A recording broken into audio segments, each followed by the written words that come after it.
Okay जी, आज हम जिस टॉपिक के ऊपर बात कर रहे हैं वो टॉपिक है प्लानिंग। तो ये हम प्लानिंग का हमारा लेक्चर 4 है और प्लानिंग जो है प्रिंसिपल्स ऑफ मैनेजमेंट का लेक्चर नंबर 4। प्लानिंग जो है इसके ऊपर आज हम डिस्कस करेंगे। तो आप में से कोई शेयर करना चाहेगा what do you mean by planning? आपके आप क्या समझते हैं व्हाट इज़ प्लानिंग? प्लानिंग क्या होती है? किसको हम प्लानिंग कहते हैं? और क्या इससे बेनिफिट होता है? Sir yes. Sir basically set of goals होते हैं जो आपने ना मतलब आगे इन फ्यूचर्स आपने ना सोचे हो। मतलब इस तरीके के होने चाहिए कि भाई अगर बिलफर्स्ट मैं एक कंपनी स्टेब्लिश करने जा रहा हूँ तो मैं पहले सबसे पहले ये सोचूंगा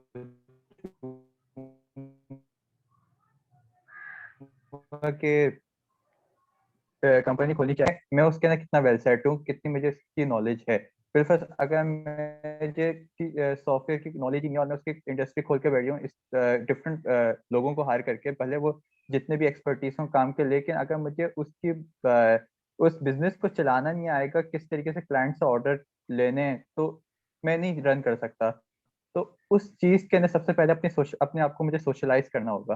तो जब तक मैं सोशलाइज नहीं करूंगा, जब तक मैं उस कम्युनिटी में नहीं बैठूंगा, तब तक मैं उसका ना नहीं ग्रो कर सकता उस अपने बिजनेस को। तो एक तो सर ये ऐसा पार्ट ऑफ प्लानिंग आ सकती है। या बेसिकली सर इसके अंदर इन शॉर्ट ये कि फ्यूचर गोल्स को आप सेट करते हैं कि इन फ्यूचर आपको ना क्या क्या चीज एडवांटेज करेगी। तो ये चीज सर एक ओके, कह सकते हैं कि प्लानिंग टाइप में आती ओके, है। Sir thank sir you. मैं बताऊं। Anyone else? जी, प्लीज़। यस सर, कि सर फ्यूचर को मैनेज करने के तमाम सोच के रखना है कि कैसे करना है, बस सिंपल इन शॉर्ट में। ओके, फ्यूचर को सोच के रखना है कि कैसे करना है। ओके, ठीक है जी। और क्या है जी? और कोई एनीवन एल्स?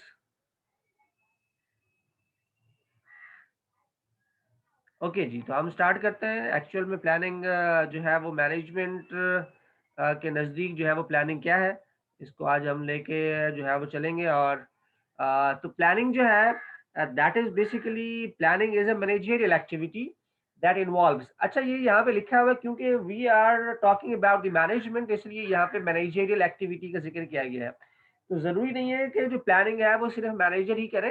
तो और भी लोग, आप इंडिविजुअल प्लानिंग भी कर सकते हैं, planning related to your career भी कर सकते हैं, या और इस तरह की और दूसरी भी प्लानिंग हो सकती है जो आप कर सकते हैं। But here as we are talking about the management of the business, so यहाँ पर जो प्लानिंग की डेफिनेशन दी गई है वो that is the primarily managerial activity that involves number one defining the organisation goals. और अगर आप इंडिविजुअल की बात करेंगे तो it means the defining the individual goals, कि आप अपने गोल्स को डिफाइन करेंगे। बट यहाँ पर एज ए मैनेजर है, आप काम कर रहे हैं, तो that is the managerial activity. तो number one in planning, we define the organization goals, where the organization want to go. Or number two, establishing an overall strategy for achieving those goals. ठीक है, तो सब number one पे we have established, we should establish the organization goals, organization objectives, और उन्हीं के basis पर हम स्ट्रेटेजी बनाएंगे कि किस तरह उन जो गोल्स हैं या ऑब्जेक्टिव्स हैं उनको हम किस तरह अचीव कर सकते हैं। And number third, developing plans for organisational work activities. तो स्ट्रेटेजी बनाएंगे और उसके बाद जो है वो आप उसकी वर्क एक्टिविटी बनाएंगे कि किस तरह जो है वो आप इसे लेकर आगे बढ़ेंगे। फॉर एग्जांपल, कोई एक यूनिवर्सिटी है, वो उसका गोल ये है या उसका ऑब्जेक्टिव ये है कि वो अपने जो है जो रिसर्च है उसे इम्प्रूव करना चाहती है। तो गोल क्या है जी? To improve the research activity in the organisation या in the university.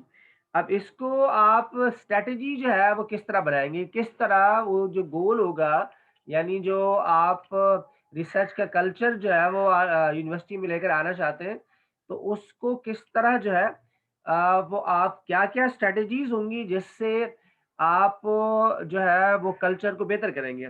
For example, I have one strategy that we should have the research centre, जो कि रिसर्च एक्टिविटी को जो है वो कंट्रोल करता हो और रिसर्च एक्टिविटी जो है वो ऑर्गेनाइजेशन में कर रहा हो। हमारे पास दूसरी स्ट्रेटजी ये हो सकती है कि we should organise conferences, we should organise seminar related to the research activities and all these things. इसी तरह जो है developing plans for the organisation work activity. अब आप जो आपने कहा मैं ये एस्टेब्लिश करूंगा, ये प्लान जो है वो बनाऊंगा स्ट्रेटेजी। अब आपने स्ट्रेटेजी बना ली है तो अब उसको प्लान करेंगे। प्लान में अब एक्टिविटीज वन बाय वन करके आप इसमें एक्टिविटीज शामिल करेंगे कि जी आपने पहले इसके अंदर प्लान ये है कि फर्स्ट ईयर जो हमारा होगा उसके अंदर जो है हमने इतनी नंबर 4 कॉन्फ्रेंसेस करानी है, 4 सेमिनार कराना है और 10 जो है वो हमारे जो फैकल्टी है वो जाकर दूसरी जगहों पे वो कॉन्फ्रेंसेस को अटेंड करेंगे और रिसर्च पेपर पब्लिश कराएंगे मुख्तलिफ उसके अंदर, और हम अपना रिसर्च जर्नल ओपन करेंगे। तो ये क्या है, दीज आर द एक्टिविटीज जो कि आप जो है अपने यूनिवर्सिटी के अंदर उसको जो है वो कर सकते हैं। तो आप इनिशियली क्या करेंगे कि प्लानिंग के लिए सबसे इम्पोर्टेंट चीज़ जो है वो है ऑब्जेक्टिव्स या वो आपके गोल्स हैं कि आपको अपने गोल्स जो है वो क्लियर होने चाहिए। इसी तरह फर्ज करो हम इंडिविजुअल गोल्स की बात करते हैं। आप में से कोई जो है ये कहना चाहे कि अगले 10 सालों के अंदर I want to be a CEO of a national software house. कोई भी लोकल कंपनी का 10 सालों के अंदर आप सीईओ बनना चाहते हैं या आप किसी मल्टीनेशनल सॉफ्टवेयर हाउस का आप सीईओ बनना चाहते हैं, that is your goals for the 10 long 10 years.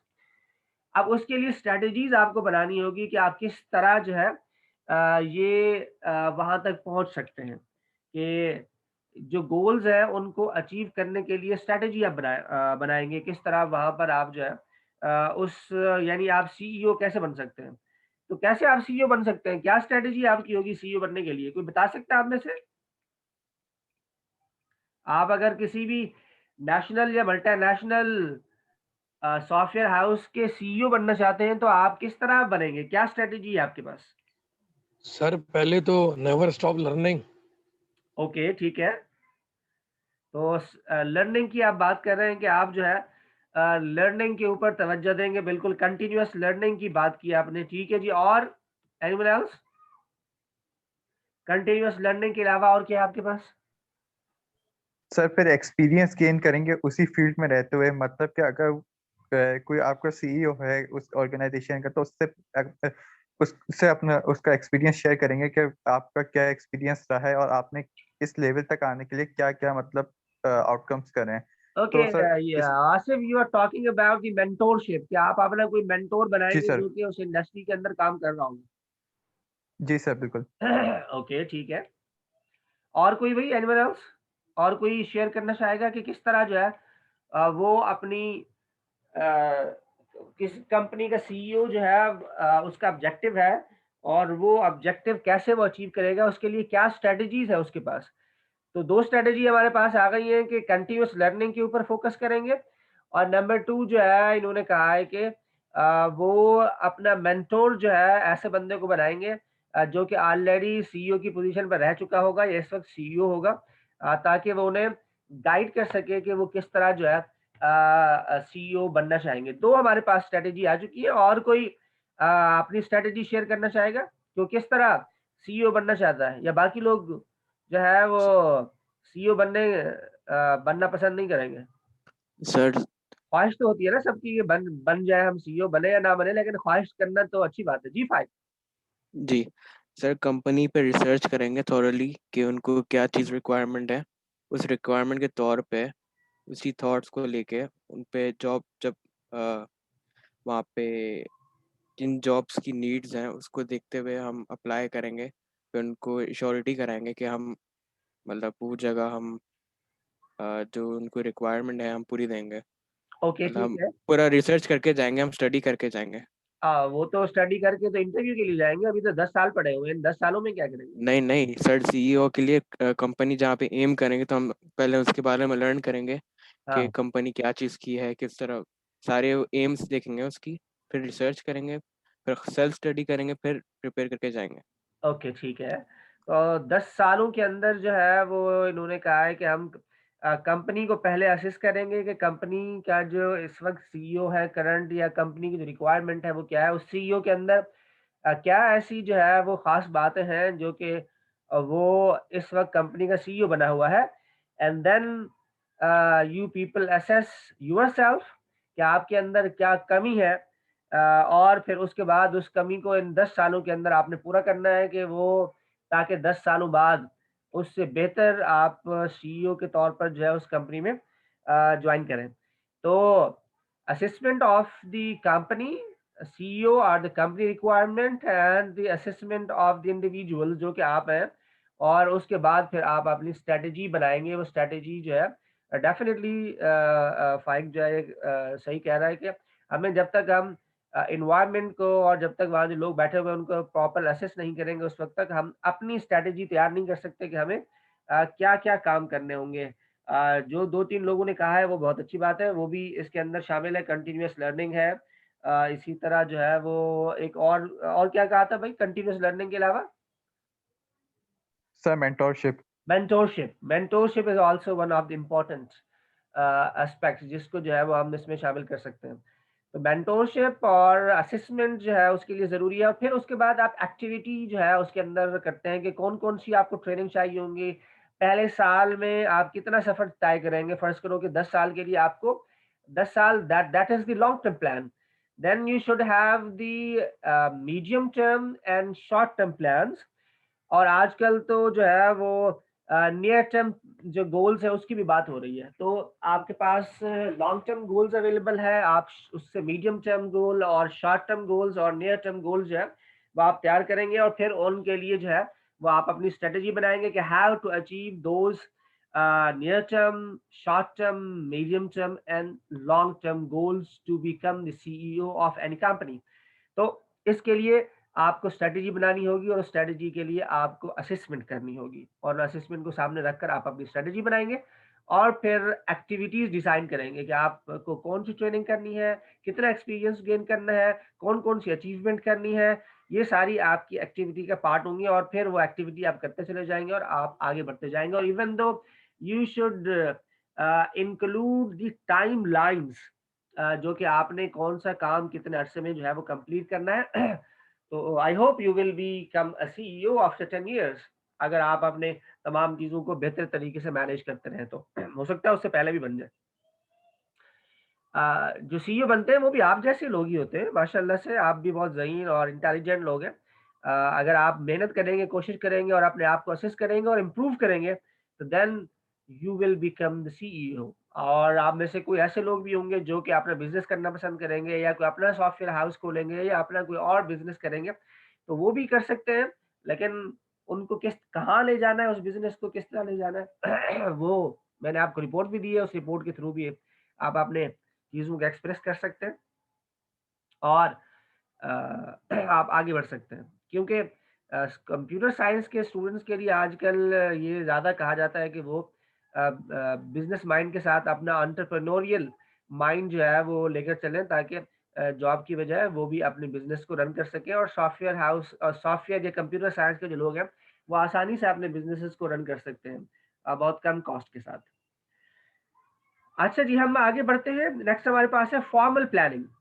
Formal planning basically the specific goals covering a specific time period, written and share with the organisation. Formal का मतलब होता है रिटन डॉक्यूमेंट। आपने अपने पास प्लानिंग की, आपने अपने गोल्स बनाए, अपने ऑब्जेक्टिव बनाए, सब किए, लेकिन आपने दिमाग में रखे, लेकिन उसको कहीं रिटन में नहीं लेकर आए, तो दैट्स जो है इज इनफॉर्मल प्लानिंग। तो आपको फॉर्मल प्लानिंग करनी है, तो उसमें number 1 you have to have the written goals and time bound smart goals, and that goal should be shared with the organization members। यानी आपके यहाँ जो और एम्प्लॉइज हैं, जो मैनेजर्स हैं, लाइन मैनेजर्स हैं, फंक्शनल लेवल पे, या आपके जो है मिडिल लेवल पे या टॉप लेवल पे जो लोग काम कर रहे हैं, उनके साथ अपने ऑर्गेनाइजेशन के जो प्लान्स हैं उसको शेयर करना। तो फॉर्मल प्लान की रिक्वायरमेंट जो है वो है रिटन डॉक्यूमेंट होना, और फिर उस डॉक्यूमेंट को शेयर करना और इम्प्लीमेंट करना, that is the formal planning. बाद लोग अपने जहनों में प्लान करते हैं, तो वो फॉर्मल प्लानिंग नहीं होती है, वो इनफॉर्मल प्लानिंग होती है। जैसा कि आप में से बहुत सारे लोगों ने ये सोच रखा होगा अगर कि उन्होंने क्या बनना है फ्यूचर के अंदर, या जो है हो सकता है कि आप में से किसी ने लिखा भी हो, लेकिन लिखने वाला क्या बोलते हैं सीन जरा कम होता है आमतौर पर इंडिविजुअल्स का। लेकिन अगर किसी ने लिख रखा है तो ये बहुत अच्छी बात है, और वो उसको रोजाना सुबह उठ कर देखेगा तो उससे जोश आएगा और फिर उस जोश से आगे बढ़ता रहेगा। ओके जी, आगे बढ़ते हैं। नेक्स्ट हमारे पास है जी, why do managers plan? Managers plan क्यों करते हैं? क्या रीजंस हैं, क्या पर्पस है, क्या ऑब्जेक्टिव है आपकी प्लानिंग? उसके बगैर भी तो बहुत सारे लोग काम चला रहे होते हैं विदाउट एनी प्लानिंग। हम लोग भी पाकिस्तानी जो लोग हैं ख़ास तौर पर वो प्लानिंग पर ज़्यादा बिलीव नहीं करते हैं। जो बहुत अच्छी ऑर्गेनाइजेशन है वहाँ तो प्रॉपर प्लानिंग होती है, लेकिन बाकी जो छोटी-मोटी ऑर्गेनाइजेशंस होती हैं उनमें आमतौर पर विदाउट प्लानिंग ही काम चल रहे होते हैं। तो प्लानिंग क्यों इतनी ज़रूरी है? उसके बगैर भी तो काम चल रहा है उन लोगों का जो प्लानिंग नहीं भी करते, या वो ये समझते हैं कि प्लानिंग करने के ऊपर टाइम ज़ाया करना जो है बहुत ही फ़िज़ूल है। तो ऐसा भी है।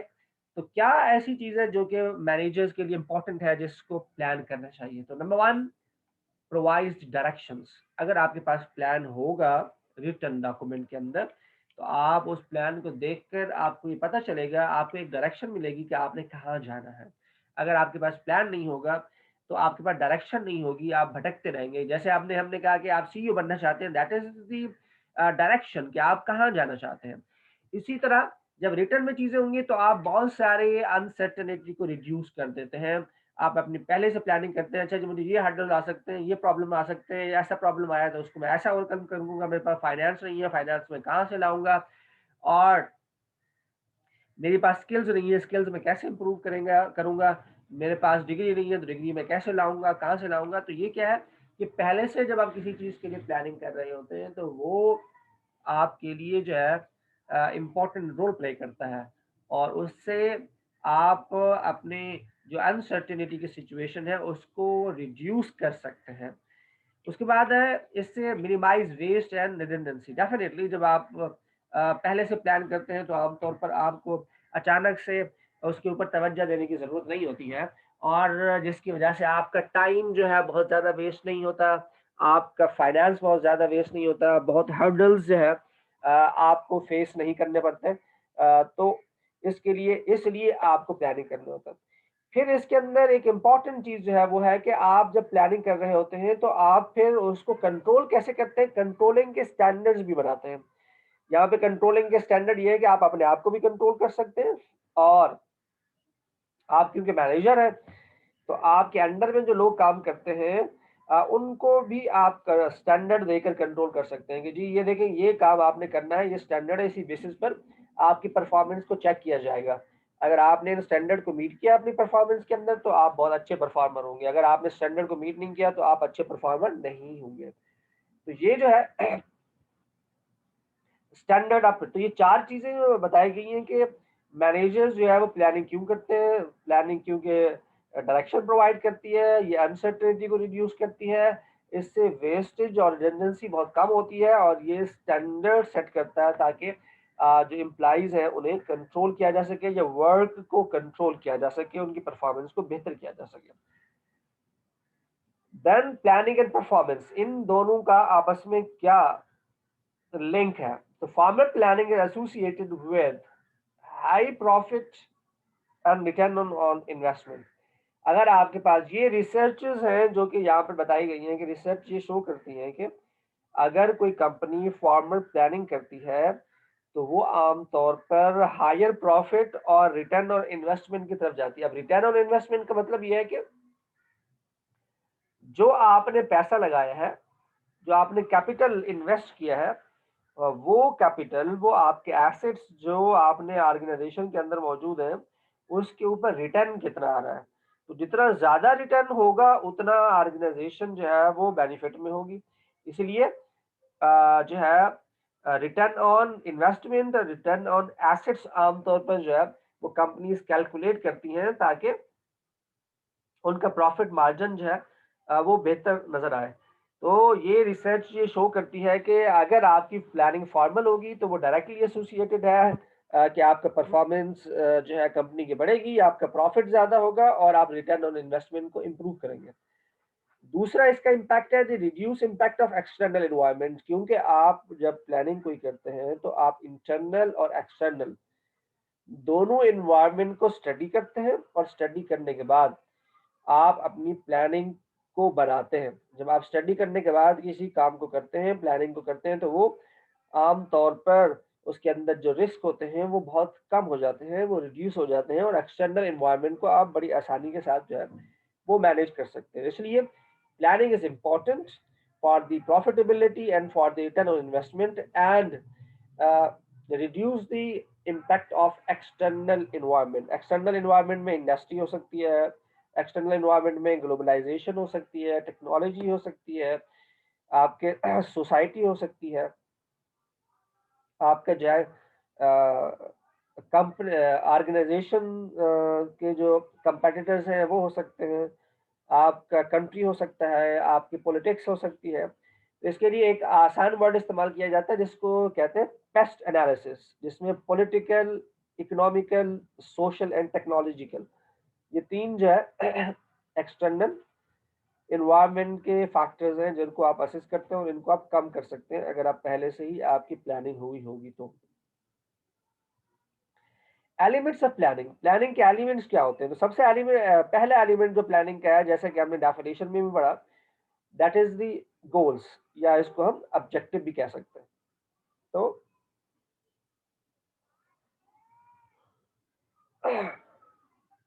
प्लानिंग के जो गोल्स हैं, तो प्लानिंग का सबसे पहला element that is the goal. Goal क्या होता है? गोल जी desired outcome for individual, groups और इंटायर ऑर्गेनाइजेशन, कि आप जो ऑर्गेनाइजेशन जो है इस्टेब्लिश करना चाह रहे हैं, उस ऑर्गेनाइजेशन से आप क्या आउटकम चाह रहे हैं, क्या जो है उससे बेनिफिट लेना चाह रहे हैं उस ऑर्गेनाइजेशन को ओपन करने से। तो आपके ऑब्जेक्टिव्स क्या हैं? क्या आप सोसाइटी की खिदमत करेंगे, कोई एनजीओ खोलना है, आप प्रॉफिट मार्जिन के लिए कोई काम कर रहे हैं, आप जो है वो गवर्नमेंट को सपोर्ट करेंगे, आप जो है सोसाइटी के लिए कोई काम करेंगे, आप कोई ऐसी अच्छी प्रोडक्ट बनाएंगे जिससे सोसाइटी को बेनिफिट होगा, या आपके ऑब्जेक्टिव्स ये हैं कि आप ऐसी ऑर्गेनाइजेशन तैयार करना चाहते हैं जिसमें सोसाइटी को भी बेनिफिट हो और आप उसमें प्रॉफिट मार्जिन भी अर्न करें। तो डेफिनेटली ये आपका इसके अंदर चीजें, provide direction and evaluation performance criteria. तो गोल्स होंगे तो फिर हम जो है, हमें एक तो नंबर 1 पे डायरेक्शन मिलती है कि हमें कहाँ जाना है, और नंबर 2 पे हम अपना परफॉर्मेंस का जो क्राइटेरिया है उससे हम देख सकते हैं कि हमारी जो कंपनी है वो अच्छा परफॉर्म कर रही है, बुरा परफॉर्म कर रही है। क्योंकि हम जब हमारे पास जो है वो डायरेक्शन होगी, कोई ऑब्जेक्टिव्स या गोल्स होंगे, तो उन गोल्स को मेजर करने के लिए जो है, अचीव करने के लिए भी हमारे पास कोई ना कोई क्राइटेरिया होगा परफॉर्मेंस का। तो वो परफॉर्मेंस का क्राइटेरिया जब आप डिफाइन करेंगे तो तब आप जो है ये मेजर कर सकते हैं कि आप सही डायरेक्शन पे हैं और आपको जो अचीव करना चाहिए था वो आप अचीव कर रहे हैं। Then we have plans. The second element of the planning is the plans. Document that outline how goals are to be accomplished. जो आपने गोल डिसाइड किया है, एस्टेब्लिश किया है, जो गोल्स बनाए हैं, वो गोल्स आप अचीव कैसे करेंगे, उसकी एक आउटलाइन बनाएंगे। वो आप एक डॉक्यूमेंट लिखेंगे, एक पेपर के ऊपर आप लेकर आएंगे, चाहे वो सॉफ्ट कॉपी में या हार्ड कॉपी में आपके पास एक पेपर हो जिसके अंदर आप वो तरीक़ाकार लिखेंगे कि आप इन इन गोल्स को किस तरह अचीव करेंगे या किस तरह इन गोल्स को अकम्प्लिश करेंगे। फिर हमारे पास है describe resources are to be allocated, establish activity schedule. तो आप एक एक्टिविटी शेड्यूल बनाएंगे और फिर हर एक्टिविटी के लिए जो रिसोर्सेज रिक्वायर्ड होंगे और जो फाइनेंशियल असिस्टेंस रिक्वायर्ड होगी वो आप उसको एलोकेट करेंगे। उसमें ह्यूमन रिसोर्स भी हो सकती है, उसमें फाइनेंस भी हो सकता है, उसके अंदर अदर जो एसेट्स है, रिसोर्सेज है, मशीनरी है या और टूल्स है, वो भी इसमें इस्तेमाल हो सकते हैं। तो प्लान्स के अंदर आप वो आउटलाइंस बनाएंगे क्या क्या काम करने हैं आपको, और फिर उन आउटलाइंस के लिए कौन कौन से रिसोर्सेज आपको चाहिए, और क्या क्या एक्टिविटीज होंगी जिसको आप अचीव करेंगे तो आप अपने ऑब्जेक्टिव और गोल्स तक जो है वो आसानी से पहुंच सकते हैं। These are the types of plans, different types के प्लान्स होते हैं, जिसमें सबसे पहले जो है हमने देखना है कि जी ब्रेथ, जो प्लान्स होते हैं उसके ब्रेथ क्या होते हैं। दो किस्म के प्लान्स यहाँ पे डिस्कस किए गए। Number one strategic oriented plan होता है और ऑपरेशनल ओरिएंटेड प्लान होता है। स्ट्रेटेजिक ओरिएंटेड प्लान आम तौर पर इसका जो टाइम फ्रेम होता है ये लॉन्ग टर्म होता है, यानी 5 साल, 10 साल, 15 साल, 20 साल के लिए इसको आप जो है आमतौर पर कर रहे होते हैं, और ये सिर्फ डायरेक्शन प्रोवाइड करता है। For example, you want to become a number one company या number one software house in Karachi after 10 years। सिर्फ मैं कराची की बात कर रहा हूँ। तो कराची के अंदर 10 सालों बाद आप जो है आपका जो सॉफ्टवेयर हाउस होगा वो नंबर वन पर होगा। तो ये एक लॉन्ग टर्म प्लान है, ये सिर्फ डायरेक्शन आपको दे रहा है, कोई स्पेसिफिक काम नहीं असाइन कर रहा इसलिए ये डायरेक्शन दे रहा है। और ये क्या है, सिंगल यूज है, एक दफा बन जाता है तो ये जो है उसके लिए इसे इस्तेमाल किया जाता है। तो फ्रीक्वेंसी ऑफ द यूज जो है वो सिंगल यूज है इसका, और उसको हम बार बार हर सिचुएशन के लिए उसे इस्तेमाल नहीं कर सकते फिर हमारे पास ऑपरेशनल प्लान होते हैं। ऑपरेशनल प्लान का मतलब है फंक्शनल लेवल पे जो काम होता है, ये शॉर्ट टर्म्स होते हैं। शॉर्ट टर्म्स का मतलब है साल से कम, बहुत स्पेसिफिक होते हैं। स्पेसिफिक का मतलब है कौन कौन से आपने एक्टिविटी बनानी है, कौन कौन सी एक्टिविटी करनी है, बहुत स्पेसिफिक काम होता है। और देन फाइनली इसकी स्टैंडिंग होती है। स्टैंडिंग का मतलब है वो जो प्लान बनाते हैं आप, वो मुख्तलिफ सिचुएशन में उस प्लान को आप इस्तेमाल कर सकते हैं। ऐसा नहीं कि एक दफा बना और एक दफा ये इस्तेमाल हुआ और खत्म हो गया। ये जो है मुख्तलिफ सिचुएशन में आप इसको इस्तेमाल करके जो है ये करते हैं। जी, अब आपका कोई क्वेश्चन हो अब तक जो हमने लेक्चर दिया है तो अब आप पूछें। आप कुछ ऐड करना चाहें तो वो कर सकते हैं, कोई सवाल करना चाहें तो आप कर सकते हैं। तो हमारे पास 3 मिनट रह गए हैं। इन 3 मिनट के अंदर अगर कोई सवाल आप पूछना चाहें अब तक जो मैंने लेक्चर दिया है उसमें से कोई क्वेश्चन आपका, तो आप पूछ सकते हैं। अगर कोई सवाल नहीं होगा तो मैं अगली स्लाइड की तरफ जाऊंगा फिर हम ब्रेक लेंगे 15 मिनट का, और फिर हम no sir, no query at all. Okay, फिर हम उसके बाद सर दोबारा ब्रेक अगर सर आप नमाज के टाइम पर दे दें, मतलब 5 बजे दे दें, तो सर जमात के साथ भी हो जाती है नमाज। और अच्छा अच्छा, तो 5 बजे आप चाह रहे हैं तो फिर हम दोबारा कंटिन्यू कर लेंगे क्लास को, कोई मसला नहीं, 5 बजे हम कर जी लेंगे। सर, कंटिन्यू कर लें। ठीक है, तो हम फिर आगे बढ़ते हैं तो हमारे पास एक चीज होती है जिसका होता है ट्रेडिशनल गोल सेटिंग का तरीकाकार होता है। ट्रेडिशनल गोल सेटिंग में आमतौर पर आप broad goals are set at the top.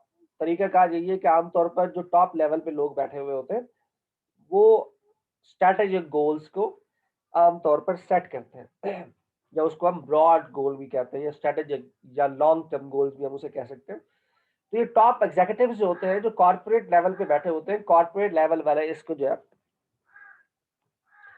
आमतौर पर जो है सेट करते हैं। Then goals broken into the sub goals of each organisation level. तो फिर आपके डिफरेंट ऑर्गेनाइजेशन के जो लेवल्स हैं उस लेवल के लिए उन जो गोल्स होते हैं उनको जो है सब गोल्स में डिवाइड किया जाता है, ताकि मुख्तलिफ जो डिपार्टमेंट्स हैं उनको अलग अलग जो है वो गोल्स असाइन किए जाए, वो अपने अपने काम करें।